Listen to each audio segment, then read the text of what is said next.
बच्चों, ये आपका हिस्ट्री में लेसन 3 है और लेसन का नाम है भूमंडलीकृत विश्व का बनना, यानी ग्लोबलाइज्ड वर्ल्ड का बनना कैसे शुरू होता है और ग्लोबलाइजेशन क्या है और इसकी उत्पत्ति कैसे होती है, ग्लोबलाइजेशन किसे कहते हैं। तो आज हम लोग उसको देखते हैं कि ग्लोबलाइजेशन कैसे शुरू होता है। ठीक है, जैसे आपको पता है, जब हम वैश्वीकरण की बात करते हैं तो आमतौर पर हम एक ऐसी आर्थिक व्यवस्था की बात करते हैं जो मोटे तौर पर पिछले, यानी जब भी अब वैश्वीकरण की बात करेंगे, ग्लोबलाइजेशन की बात करेंगे, तो हमें मतलब ऐसा माना जाता है कि ये बहुत कम समय की बात है, यानी 40-50 साल पहले की बात है। और जब भारत आज़ाद हुआ तो उतना जोड़ सकते हैं, यानी 50 साल, अब तो लगभग 70 साल हो गए, तो माना जा रहा है कि ये 40-50 साल पहले की बात है। लेकिन जैसा कि आप इस अध्याय में देखेंगे कि भूमंडलीकृत विश्व की बनने की प्रक्रिया, यानी ग्लोबलाइज वर्ल्ड बनने की प्रक्रिया, व्यापार काम की तलाश में एक जगह से दूसरी जगह जाते लोगों की पूंजी व बहुत सारी चीज़ों की वैश्विक आवाजाही का एक लंबा इतिहास रहा है। यानी बच्चों, जब आप आगे इस चैप्टर को पढ़ेंगे तो ये जो ग्लोबलाइज वर्ल्ड बना है वो इतने कम समय में नहीं, ये प्राचीन काल से ही शुरू हो गया था। जैसे उसका सबसे बड़ा कारण क्या था, यानी ग्लोबलाइजेशन। बच्चों, जैसे आप सुने होंगे कि पहले क्या होता था, जो राजा होते थे मतलब बिल्कुल अपने क्षेत्र तक सीमित होते थे, लेकिन कुछ समय बाद जो क्या होता था कि एक देश का कॉन्सेप्ट आया, यानी एक नेशन का कॉन्सेप्ट आया, फिर नेशन के बाद इंटरनेशनल, यानी आज आप भी अगर आप बात करेंगे तो हम केवल एक देश की बात नहीं करते, हम पूरे विश्व की बात करते हैं, पूरे विश्व के मानव की बात करते हैं। कभी भी हम केवल एक देश के हित की बात नहीं करते हैं और एक राष्ट्रीय शांति की नहीं, इंटरनेशनल पीस की बात करते हैं, अंतर्राष्ट्रीय शांति की बात करते हैं। जैसे मान लीजिए इस समय जो पैंडेमिक है, यानी जो कोरोना महामारी की वजह से, हम ये तो नहीं कहेंगे ना कि केवल भारत में शांति हो जाए, ऐसी तो हम नहीं कहेंगे ना। अगर भारत में शांति हो गई लेकिन अन्य विश्व के देशों में शांति नहीं है, पीस नहीं है, वहाँ पे लोग परेशान हैं और वहाँ की आर्थिक स्थिति, वहाँ की सामाजिक, यानी वहाँ के लोगों को महामारी की वजह से काफ़ी प्रॉब्लम फेस करनी पड़ रही है, तो क्या भारत में शांति से रह पाएंगे? कैसे रह पाएंगे? क्योंकि जो हमारा व्यापार है, जो हमारे सांस्कृतिक, जैसे पूरा आर्थिक, राजनैतिक, सामाजिक जो भी है, हमारे देश के भी लोग तो विदेशों में रहते हैं कि नहीं रहते हैं। वहाँ पे वो निवासी हो गए, वहाँ की नागरिकता ले लिए, वहाँ पे कमाने गए हैं, यानी जैसे बहुत सारे देशों में लोग काम करने जाते हैं। और फिर उसके बाद हमारा वहाँ कल्चरल जुड़ाव है, यानी वहाँ की संस्कृति, हमारी संस्कृति, बहुत सारे हम उनको फॉलो करते हैं। तो क्या अगर केवल एक देश में शांति हो जाने से दूसरे देश में शांति हो सकती है? नहीं हो सकती है, क्योंकि पूरा विश्व जुड़ गया है। यानी ग्लोबलाइजेशन का मतलब है पूरे विश्व का मतलब एकीकरण, मतलब एक रूप में मिलना, यानी एक देश के बिना दूसरे देश का काम नहीं हो सकता, कुछ ना कुछ तो हमें उनसे आवश्यकता लगती ही लगती। जैसे कि हमारे देश में क्या है कि कुछ हमारे पास कुछ उत्पाद नहीं होता है तो हम क्या करते हैं, दूसरे देशों से मंगा लेते हैं, जैसे विनिमय करते हैं, एक्सचेंज कर लेते हैं। और अब तो मान लीजिए मुद्रा है, मुद्रा के द्वारा हम वस्तुओं की खरीद बिक्री करते हैं। लेकिन प्राचीन काल में जब हमारे पास मुद्रा नहीं होती थी तो हम क्या करते थे, हम विनिमय पद्धति अपनाते थे, यानी हमारे पास जो वस्तु होती थी हम दूसरे को वो वस्तु देते थे और उससे क्या करते थे, अपने आवश्यकता की वस्तुओं को ले लेना। जैसे कि हमारे पास गेहूँ है, उनके पास चावल है, तो हमने उनको गेहूँ दे दिया, चावल ले लिया, यानी हमारे पास गेहूँ चावल दोनों हो गए, उनके पास भी गेहूँ चावल दोनों हो गए। तो भूमंडलीकृत, यानी जो पूरा भूमंडल, यानी जो पृथ्वी है, पृथ्वी पे जितने भी देश हैं, यानी जहाँ मानव रहते हैं, उन सबका एक साथ जुड़ाव। और वो जुड़ाव कैसे शुरू हुआ, हम उसी के बारे में देखेंगे। यानी अचानक पूरा विश्व मिल नहीं गया ना, एक भूमंडल तो नहीं बन गया ना, सब अलग अलग देश थे, किसी देश की तो खोज ही नहीं हुई। जैसे कि जब पूरा, अब इसमें आपको पढ़ना है कि कैसे कैसे विश्व के अन्य देशों की खोज होना शुरू हुई, व्यापार के माध्यम से ही, यानी व्यापार की तलाश में ही देशों की खोज होती है। कुछ ऐसे देश हैं, जैसे भारत भी व्यापार की तलाश में ही खोजा जाता है वास्को डी गामा द्वारा। और जैसे अमेरिका महाद्वीप के जितने भी देश हैं, उत्तरी अमेरिका, दक्षिणी अमेरिका महाद्वीप, तो उसको क्रिस्टोफर कोलंबस द्वारा खोजा जाता है। तो वो किस हिसाब से खोजा जाता है, व्यापार की तलाश में खोजा जाता है। तो बच्चों यही है कि यानी जो भूमंडलीकृत विश्व, ग्लोबलाइज वर्ल्ड बना, वो कैसे बना, व्यापार के द्वारा, यानी व्यापार की तलाश में, और एक जगह से दूसरे जगह लोग जाते थे, और पूंजी यानी पैसे की तलाश में, बहुत सारी चीज़ों की वैश्विक आवाजाही, यानी लोग एक दूसरे से दूसरे जगह जाने के कारण ये बनना शुरू हुआ। आप जब हम अपने जीवन में वैश्विक आपसी संपर्कों के बारे में सोचते हैं तो हमें उस युगों में बाहरी उस युगों के बारे में जानना चाहिए जिसने गुजरते हुए हमारी यह दुनिया ऐसी बनी। यानी हमें वो पढ़ना है जैसे कि आज की हमारी दुनिया ऐसे ग्लोबलाइज है। ठीक है। इतिहास के हर दौर में मानव समाज के एक दूसरे से ज़्यादा नज़दीक आते गए। प्राचीन काल से ही यात्री, यानी बच्चों ये प्राचीन काल में जो यात्री थे, यानी बहुत सारे यात्रियों का आप लोगों नाम सुने होंगे, जैसे मार्को पोलो था, और वेन सांग था जो चाइना से आया था, और क्या नाम है, फाहियान था, अलबरूनी था, यानी जो राजा महाराजाओं के साथ आते थे। कुछ तो ऐसे उनकी जिज्ञासा होती थी घूमने की, यानी एक देश से दूसरे देश के बारे में जानने की उनकी जिज्ञासा होती थी। तो वो यात्री हुआ करते थे, व्यापारी हुआ करते थे। बच्चों प्राचीन काल से ही भारत में व्यापार हुआ करता था अरब देशों के साथ, और अरब देशों के साथ साथ यूनान के देशों के साथ। जैसे आप यवन प्रिय का नाम सुने होंगे, यूनानी देश, यानी यूनान जो एथेंस उसकी राजधानी थी, तो यूनान के लोग भी भारत में आक्रमण तक करते हैं। तो वो यवन प्रिय इसलिए कहा, उन लोगों को काली मिर्च बहुत प्रिय थी, यानी वो मसालों का बहुत ज़्यादा व्यापार करते थे। ठीक है। तो व्यापारी हो गए, यात्री हो गए, पुजारी, यानी बच्चों सबसे ज़्यादा मुझे लगता है जो विश्व में लोग एक दूसरे के मतलब देशों में आए गए हैं, तो वो सबसे ज़्यादा जो पुजारी, यानी जो धार्मिक प्रवृत्ति के लोग थे, तीर्थयात्री थे, यानी आध्यात्मिक शांति के लिए। और वो एक दूसरे देश की यात्रा करते थे वहाँ। जैसे कि मान लीजिए उनको पता चल गया कि हाँ, अपने धर्म का हम प्रचार एक देश से दूसरे देश में करें, तो ऐसे ही लोग क्या करते थे, एक देश से दूसरे देश में अपने धर्म का प्रचार करने के लिए लोग जाते थे। फिर वहाँ के बारे में जानकारी हो जाती थी, वहाँ लोग आना जाना शुरू कर देते थे, वहाँ बसना शुरू कर देते थे। ठीक।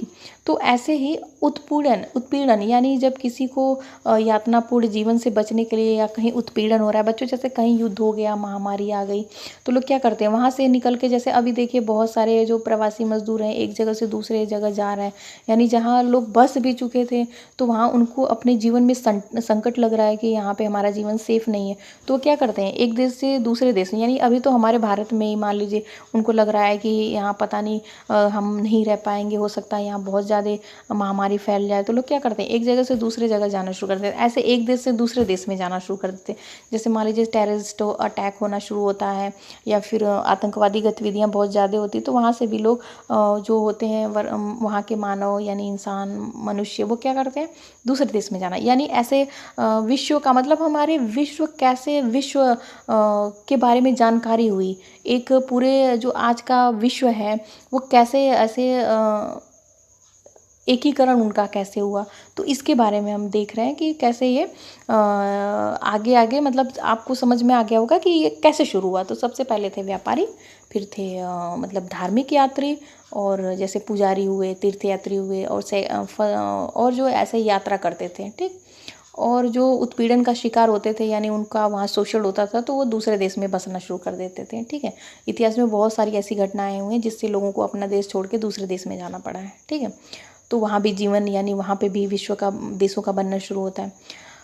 अपनी यात्राओं से ये लोग तरह तरह की चीज़ें, जैसे पैसा, मान्यताएं, हुनर, विचार, आविष्कार, और यहाँ तक कि कीटाणु और बीमारियों को भी साथ लेकर चलते थे। बच्चों ये पैसे, रुपए और आविष्कार तो लेके जाते थे, साथ साथ कीटाणु और बीमारियाँ, जैसे अभी देख लीजिए, आपको बिल्कुल उदाहरण मिल जाएगा। जैसे अभी जो कोरोना महामारी फैली है, ये कैसे फैली है, हमारे देश में तो इसकी उत्पत्ति हुई नहीं थी, चीन के वुहान से उत्पत्ति हुई थी। तो वहाँ से जो व्यापारी, यानी जो हमारा व्यापार होता था, जो लोग वहाँ पे काम करने गए थे, तो क्या करते हैं, जब वो हमारे देश में आए तो उनके साथ कोरोना का मतलब ये इन्फेक्शन फैलना शुरू हुआ। तो ऐसे बच्चों ये अपने साथ तो सब कुछ लेके जाते थे, मतलब जो इनका आविष्कार था, रिसर्च जो करते थे, जो इनकी हुनर थी, यानी स्किल जो थी, जो इनके विचार थे, जो इनका पैसा था, धन संपत्ति भी तो लेके जाएंगे, लेकिन साथ साथ सोचिए ये कीटाणु और बीमारियां भी लेके चलते रहते थे। सोचिए, यानी जिस महाद्वीप में या जिस देश में समस्या, मतलब ये बीमारी नहीं रहती थी, उस देश में भी पहुंचा देते थे। भाई उनके साथ जाएगा तो वो जहाँ जाएंगे बीमारी उनके पास रहेगी तो वो तो जाएगा। आपको करेंट सिचुएशन देख लीजिए जो अभी कोरोना वाली है, तो 3000 ईसा पूर्व में समुद्री तटों पर होने वाले व्यापार के माध्यम से सिंधु घाटी सभ्यता उस इलाके में जुड़ी हुई थी, जिसे आज पश्चिमी एशिया के नाम से जानते हैं। यानी जो सिंधु घाटी सभ्यता है उसको पश्चिमी एशिया क्यों कहते हैं, क्योंकि वो पश्चिम की तरफ स्थित है। ठीक है। 1000 साल से भी ज़्यादा समय में मालदीव के समुद्र में पाई जाने वाली कौड़ियाँ, जिन्हें पैसा या मुद्रा के रूप में इस्तेमाल किया जाता था, चीन और पूर्वी अफ्रीका तक पहुँचती रहीं। बच्चों सोचिए, अफ्रीका महाद्वीप तक व्यापार होता था, और उस समय इतना ये जैसे बंदरगाह या बस शिप थी, जो बहुत बड़ी शिप नहीं रहती थी, जो पानी की जहाज होती है, बहुत कम मतलब लोग बैठ पाते थे। और वो भी सोचिए व्यापार कैसे करते थे, जो पछुआ पौने चलती हैं, यानी जो पौने चलती हैं, स्थानीय पौने होती हैं, तो वो 6 महीने पूरब से पश्चिम की तरफ पृथ्वी पे यानी ग्लोब पे 6 महीने पूरब से पश्चिम और पूरब से ऐसे मतलब रिटर्न होती रहती थी। तो वो क्या करते थे, जब जहाज़ मतलब पवनें ऐसे चलना शुरू कर देती थी तो पश्चिम से पूरब की तरफ आना शुरू कर देते थे।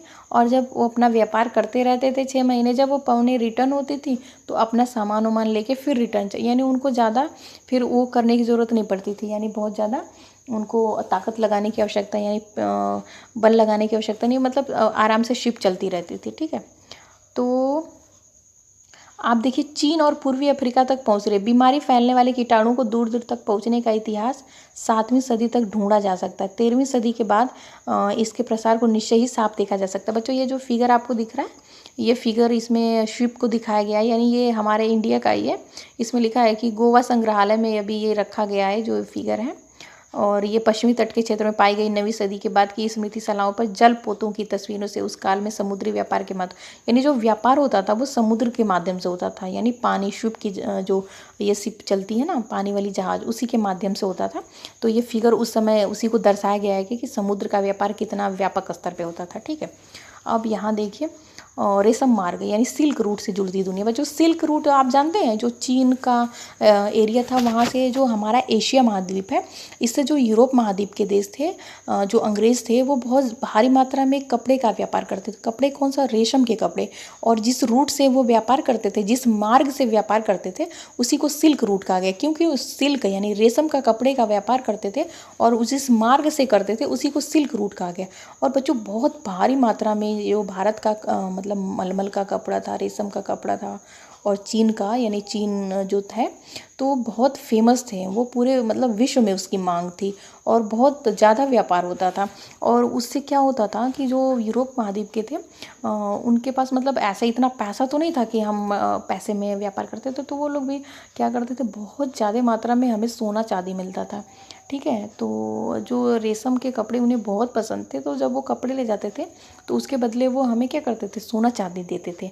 और इससे भारत मतलब बहुत, भारत चीन ये बहुत विकसित हो गए हैं। ठीक है, तो यानी कैसे व्यापार हो रहा है, सिल्क रूट से हो रहा, और इससे सबसे ज़्यादा जुड़ाव यानी जो सिल्क रूट था ना, व्यापार के साथ साथ इससे बहुत से यात्री यहाँ आते थे। ठीक है, यानी ये जो व्यापारी हैं, जो यात्री हैं, जो मार्ग की खोज हो जाती थी, उससे क्या करते थे, ये एक दूसरे देशों से जुड़ना शुरू कर देते। ठीक है, अब जैसे सिल्क रूट के माध्यम से जो यूरोप था वो एशिया महाद्वीप से जुड़ गया, यानी एशिया महाद्वीप वाले देश यूरोप महाद्वीप के देशों से जुड़ गए। यानी एक महाद्वीप में बहुत सारे देश होते हैं कि नहीं होते, जैसे एशिया महाद्वीप में आप देखेंगे तो लगभग 50 से ऊपर देश हैं। ऐसे यूरोप महाद्वीप में भी बहुत सारे छोटे छोटे देश हैं। तो ये देश क्या करते थे, एक दूसरे से जुड़ जाते थे, यानी व्यापारिक आदान प्रदान के साथ बहुत सारे देशों की खोज हो गई कि नहीं हो गई। ऐसे विश्व क्या हो रहा है, एक दूसरे से जुड़ता जा रहा है, यानी वो अब एक दूसरे देशों के बारे में पूरी जानकारी या उनके रहन सहन, उनके कल्चर को भी अडॉप्ट करना शुरू कर देते हैं। ठीक है, अब क्या हुआ, फिर ये देखिए भोजन की यात्रा, हमारे खाद्य पदार्थ दूर देशों के बीच सांस्कृतिक आदान प्रदान के उदाहरण भी पेश करते हैं। बच्चों जो हम खाना खाते हैं ये बता रहे हैं, मतलब इसमें है। और आपने रियलाइज़ भी किया होगा बहुत सारे ऐसे खाने हैं, जैसे कि हम उत्तर भारत के हैं तो नहीं कहते हम साउथ इंडियन खाना खा रहे हैं, साउथ इंडियन खाना बनाया। कुछ पूर्वी स्टेट के जो असम, मिजोरम, त्रिपुरा, यानी हम अलग अलग राज्यों के मतलब जो फूड होते हैं उनको खाते हैं। और ऐसे ही बच्चों विदेशों से बहुत ऐसी चीज़ें आई हैं जो आपको यकीन नहीं होगा कि मतलब बहुत सी चीज़ें जो हमारे यहाँ नहीं होती थी, यानी विदेशों से लाया गया उसको, यानी अमेरिका से, जो चीन का यूरोप महाद्वीप में पहुंचता है, और यूरोप महाद्वीप से हमारे देशों में, मतलब बहुत सारी ऐसी चीज़ें हैं जो मतलब अमेरिका से, चीन से आई हुई हैं। तो देखिए मैं क्या बता रही हूँ, इसमें उदाहरण पेश करते हैं। जब भी व्यापारी और मुसाफिर किसी नए देश में जाते थे, जाने अनजाने में वहाँ नई फसलों की बीज बोआते थे। जैसे बच्चों आपको कॉफ़ी, जो कॉफ़ी है ना, कॉफ़ी ये हमारे यहाँ नहीं होती थी। कॉफ़ी का उत्पादन ये कहाँ होता था, ये अंग्रेज लाए थे इथोपिया से, यानी दक्षिण वहाँ अफ्रीका महाद्वीप से। ये सब कॉफ़ी जो आज हम लोग कॉफ़ी बड़े शान से पीते हैं ना, वो कॉफ़ी हमारे यहाँ नहीं होती थी। और देखिए क्या क्या हमारे यहाँ नहीं होता था, आलू, सोया, मूंगफली, मक्का, टमाटर, मिर्च, शकरकंद। जो सबके घर में कहते हैं ना, आलू अगर किसी के घर में नहीं है, आलू पोटैटो, तो उसको लगता है कि हमारे घर में सब्जी नहीं, यानी कहा जाता है कि सारी सब्जियां एक तरफ, आलू एक तरफ, यानी आलू को इतना महत्व दिया जाता है मतलब सारे देशों में, भारत में। मुझे तो लगता है कि मतलब हाँ, होना ही चाहिए। अगर आपके घर में सारी सब्जी मौजूद है लेकिन अगर आलू नहीं है तो लगेगा कि नहीं, हाँ हमारे यहाँ सब। तो बच्चों, ये जो आलू है ना, ये हमारे देश में नहीं होता था। ये कहाँ से आया? अमेरिका महाद्वीप से। जितना भी है आलू, सोया, मूंगफली, मक्का, जो टमाटर सारे सब्जियों में यूज करते हैं, यानी कोई भी सब्जी बनाइए तो टमाटर चाहिए ही चाहिए। तो टमाटर, मिर्च, जो मिर्च खाते हैं, जो सारी मिर्च यूज होती है, ये सब। ये पुर्तगाल, मतलब जब ये यूरोप एशिया तक पहुँचे जब क्रिस्टोफर कोलंबस गलती से उन अज्ञात महाद्वीपों में पहुँच गया था, जिन्हें बाद में अमेरिका के नाम से जाना जाने लगा। यानी ये गलती से पहुँच जाते थे, खोजते खोजते अचानक ये गलती से पहुंच गए। और बच्चों, मैंने कहा ना, ये एक देश से दूसरे देश में सब्जियों को भी बो आते थे, सोचिए। और कितना अच्छा है, मतलब इससे देखिए ग्लोबलाइज वर्ल्ड बनने से क्या क्या फ़ायदे हैं और कैसे कैसे ये विश्व बनता है, ठीक है। और देखिए इसमें क्या था कि जो ये नूडल्स खाते हैं ना, ये बता रहा है कि जो ये नूडल्स है ये चीन का था और ये पश्चिम यानी यूरोप महाद्वीप में पहुंच गया।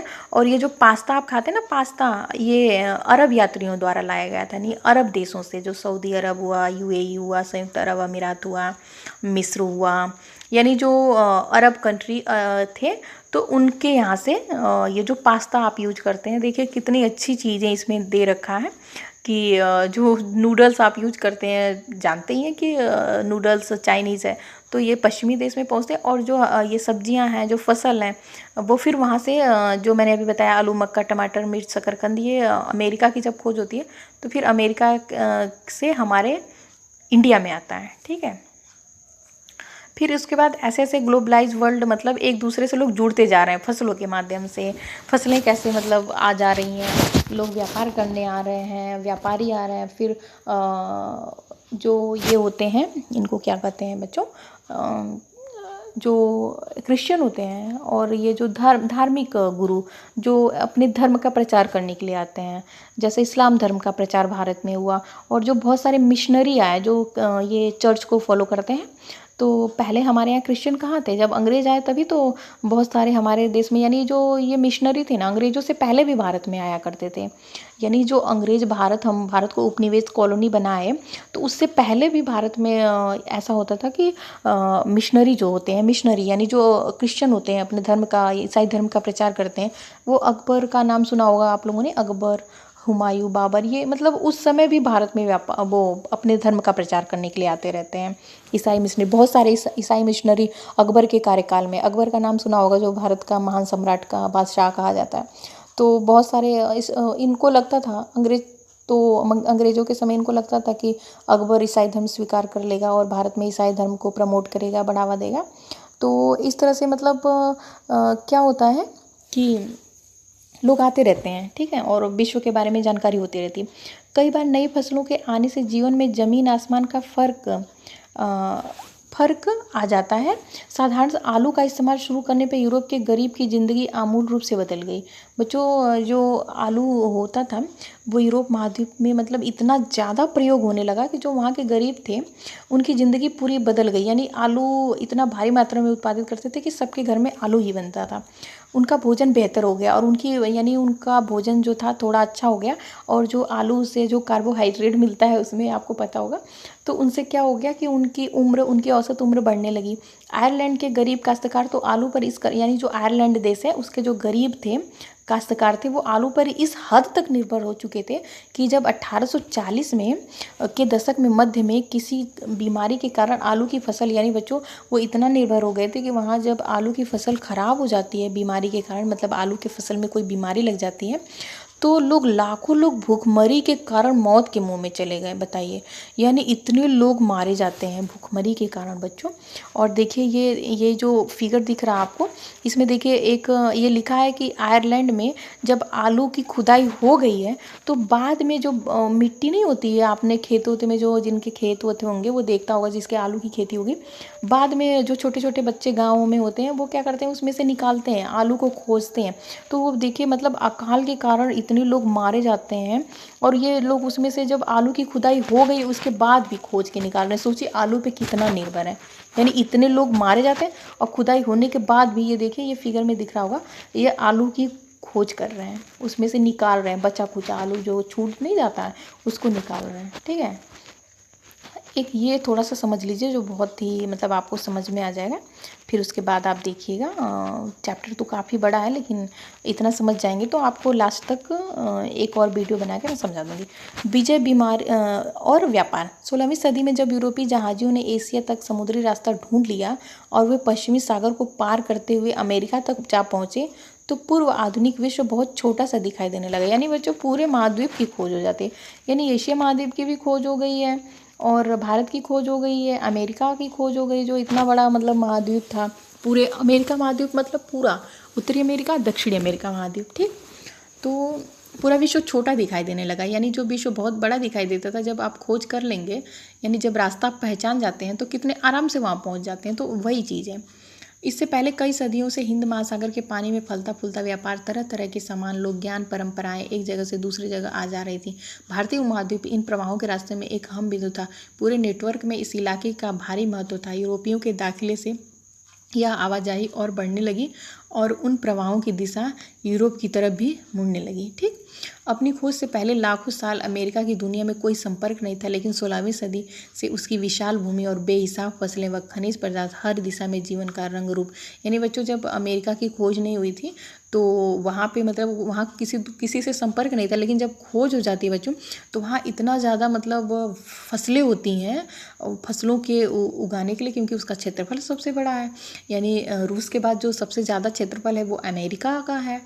ठीक है, यानी जो अब देखा जाए वो तो महाद्वीप ही था पूरा, उसमें कनाडा बन गया, मैक्सिको बन गया और अमेरिका बन गया। लेकिन अगर अब भी देखा जाए क्षेत्रफल तो रूस के बाद जो सबसे ज़्यादा मतलब सबसे बड़ा देश है वो अमेरिका है। ठीक है, नहीं अमेरिका नहीं है, कनाडा है, आरके, यानी रूस, कनाडा, फिर अमेरिका। ठीक है, चीन, अमेरिका चौथे नंबर पे आता है। ठीक है, तो फिर भी लेकिन ये जो क्षेत्रफल था इसका काफ़ी बड़ा था। ठीक है, उस पर अपार संभावनाएं थीं। आज के पेरू और मैक्सिको से मौजूद खानों से निकलने वाली कीमती धातुएं, खासतौर से चांदी ने भी यूरोप की संपदा को बढ़ाया और पश्चिम एशिया के साथ होने वाले उसके व्यापार को गति प्रदान की। बच्चों आपको पता है जो मैक्सिको और पेरू है, जो ये देश हैं, यहाँ से इतना ज़्यादा इनको व्यापारिक वो मिलती थी, धातुएं मिलती थी। यानी जो सोना चांदी, सबसे ज़्यादा चांदी मैक्सिको में होता है, चांदी जो होती है ना वो सबसे ज़्यादा मैक्सिको और पेरू में। यानी जो तांबा वगैरह जो महत्वपूर्ण धातुएं होती हैं जो बहुत ज़्यादा मतलब प्रयोग में लाई जाती हैं, और जिसके पास चांदी हो जाए वो कितना अमीर रहेगा, और सोना हो जाए और तांबा हो जाए जो इतना प्रयोग में आता है। तो इससे क्या होता है कि बहुत सारे मतलब जो ये सब काम कौन कर रहा है बच्चों, अंग्रेज ही कर रहे हैं। यानी हम जो अंग्रेज है ना, ये भी अमेरिका को कॉलोनी खोजने के बाद उसको कॉलोनी बनाना शुरू कर देते हैं। यानी भारत से पहले अमेरिका को ही कॉलोनी बनाई जाती है। ठीक है, 16वीं सदी के मध्य आते आते पुर्तगाली और स्पेनिश सेनाओं की विजय का सिलसिला। यानी ये विजय कैसे करते हैं, जब उस देश को खोज लेते हैं तो फिर उसके ऊपर या तो डायरेक्ट अटैक तो करेंगे नहीं, उस पर धीरे धीरे व्यापार करते करते उस पर कब्जा करना शुरू करते हैं। और करते करते बच्चों वो अपने साथ साथ, जैसे कि ऐसा नहीं था कि वो बस सेना लेके जा रहे हैं, अटैक कर दे रहे हैं बच्चों, वो अपने साथ बीमारी को लेके जाते थे। जैसे मैंने कहा ना, बायोलॉजिकल वार करते थे। जो उनको लगता था कि जैसे मान लीजिए अब भारत है और चीन है, तो हमारा और जो चीन है इसका इम्यून सिस्टम, जो हमारे बॉडी का लड़ने की क्षमता है वो अलग होती है। यानी वहाँ के जो एटमॉस्फेयर है और जो हमारा है पर्यावरण का जो मतलब है एक अलग है, कि अभी कोई बीमारी होगी तो हम अचानक अगर चीन में जाते हैं तो हमें बहुत सारी बीमारियां लग सकती हैं। यानी वहाँ की बीमारियों से लड़ने के लिए हमारा शरीर तैयार नहीं होता है। तो बच्चों ये क्या करते थे, जो ये स्पेनिश होते थे, यानी जो फ्रांस होता था और जो ये पुर्तगाल होता था, जो ब्रिटेन होता था, तो ये जब वहाँ गए अमेरिका महाद्वीप में, तो ये क्या करते थे, अपने साथ बीमारी को लेके जाते थे। ठीक, बीमारी और जो वहाँ के लोग थे वो इतने मतलब कटे हुए थे, उनको उनका जो इम्यून सिस्टम था, जो उनकी बॉडी थी, वो इस बीमारी से लड़ने के लिए इतनी तैयार नहीं थी। तो बच्चों जब ये अपने साथ बीमारियाँ लेके जाते थे और उस महाद्वीप में पहुँचा देते थे, अमेरिका वगैरह में, जहाँ जहाँ मतलब इनका वो नहीं था, मतलब इनकी जो इम्यून सिस्टम तो मजबूत थे, फिर वहाँ के बहुत सारे लोग मारे जाते थे इन बीमारियों की वजह से। बच्चों ये जो ये अमेरिका में चिकन पॉक्स का नाम सुना होगा आप लोग, स्मॉल पॉक्स, चिकन पॉक्स जो चेचक होता था, ये वहाँ पहुँचा देते हैं और वहाँ के बहुत सारे लोग मारे जाते हैं। और जब बहुत सारे लोग मारे जाते हैं तो इनका आराम से कब्जा हो जाता है, यानी बायोलॉजिकल वार। ये देखिए यहाँ लिखा है जैविक युद्ध, यानी जैविक युद्ध का मतलब है कि न्यू इंग्लैंड स्थित मैसाचुसेट्स कॉलोनी के पहले गवर्नर जॉन विनफार्थ ने 1634 में लिखा था कि छोटी चेचक उपनिवेशकारों के लिए ईश्वर का वरदान है। यानी उपनिवेशकारों यानी जो उपनिवेश बनाते हैं, देसी जनता छोटी चेचक यानी वही स्मॉल पॉक्स के कारण लगभग पूरी खत्म हो चुकी थी। इस तरह परमेश्वर ने हमारी मिल्कियत पर हमें मालिकता दे दी। यानी इसका मतलब है कि जब ये स्मॉल पॉक्स वहाँ लेके जाते हैं और वहाँ पे बहुत सारे लोग मारे जाते हैं, क्योंकि उनका इम्यून सिस्टम इतना डेवलप नहीं था कि उस बीमारी से सामना कर सके। जैसे अभी कोरोना के कारण हमारा इम्यून सिस्टम ही तो हमारे साथ हमारा वो नहीं कर पा रहा है, उस बीमारी से नहीं लड़ पा रहा है, तभी तो लोग बीमार हो जा रहे हैं और उनको अपनी जान तक गंवानी पड़ रही है। तो वही चीज़ था, जब स्मॉल पॉक्स इसका जब तक इसकी टीके नहीं विकसित हुए, क्योंकि अब तो इसका टीका आ गया ना, तो तब ऐसा तो कोई टीका नहीं था, तो लोग बहुत सारे लोग वहाँ मारे जाते हैं और मारे जाने के बाद ये क्या करते हैं, इनका उपनिवेश यानी कॉलोनी बनाना आराम हो जाता है। जब वहाँ के लोग कोई विरोध ही नहीं कर पाएगा, बहुत सारे उनको फिर क्या करना है, इनको हार मानकर इनके आदेशों का पालन करना पड़ेगा। तो वही कह रहा है कि हमारे लिए तो बहुत अच्छा हुआ कि हमारी मिल्कियत यानी हमें मालिकाना हक मिल गया जब वो लोग मारे जाएंगे। तो सोचिए, यानी सैनिक को तो लेके जाते थे, लेकिन उसके बाद भी ये मतलब कैसे कैसे लोगों के दिमाग में क्या क्या चीज़ें चलती हैं कि सोचिए कि बायोलॉजिकल वार होता था, यानी कीटाणुओं से और वायरस से लड़ाई होती थी, ठीक है। और वो आज भी मेरे देखने में तो आज जो ये मतलब आप लोगों ने न्यूज़ वगैरह में भी सुना होगा, जो अमेरिका और चाइना की लड़ाई हो रही है कि ये जो वायरस है इसको चाइना के लैब में बनाया गया, ऐसे मतलब बात चल रही है। अभी तो कोई ऐसे सिद्ध नहीं कर पाए या कहीं रिसर्च नहीं हो पाई है कि क्या वाकई सच है, लेकिन पूरे विश्व में जब जो महाशक्तियाँ होती हैं, जब उनको लगता है कि और देश आगे बढ़ रहे हैं और अब हमारा कोई आदेश का पालन नहीं करेगा, तो ऐसे किए जाते हैं। तो बच्चों आप यहाँ तक देखिएगा और आगे भी मतलब यही चीज़ है कि और कैसे कैसे पूरे विश्व पर कब्जा होता है। तो यही चीज़ें आगे दी हुई हैं कि पूरा विश्व पे अमेरिका जो ब्रिटेन था ये अपनी कॉलोनी बनाना स्थापित कर देता है, और भी देश जो यूरोप के देश ना यही बहुत दबंग थे, ये पूरे विश्व पे अपना कब्जा कर लिए थे। और अपना इनकी जो पॉलिटिकल मैप है ये देखेंगे ना तो बिल्कुल इतने छोटे छोटे हैं कि बिल्कुल जो हमारा उत्तर प्रदेश है ना, मुझे लगता है पूरे यूरोप के जितने भी देश हैं ना सबसे बड़ा होगा। यानी जो यूरोप के बहुत सारे देश हैं उसमें उत्तर प्रदेश, हमारा जो उत्तर प्रदेश की स्टेट है भारत का, वो सारे मतलब उनके देशों से बड़ा होगा, ठीक है। तो उतने छोटे छोटे देश पूरे देश पे अपना कब्जा कर लेते हैं, पूरे विश्व के देशों को उपनिवेश बना लेते हैं। तो यही यानी पूरे विश्व को एक अपने मुट्ठी में कर लेना, यानी ग्लोबलाइज कर देना। तो वही चीज़ है आगे, फिर उसके बाद आपको वही सब पढ़ना है, यानी वर्ल्ड बैंक की स्थापना कैसे होती है, उसके बाद ये अंतर्राष्ट्रीय मुद्रा कोष की स्थापना कैसे होती है। तो ये चीज़ें आगे पढ़नी है, आप इसको बुक में भी पढ़ लीजिएगा, ठीक है। ओके।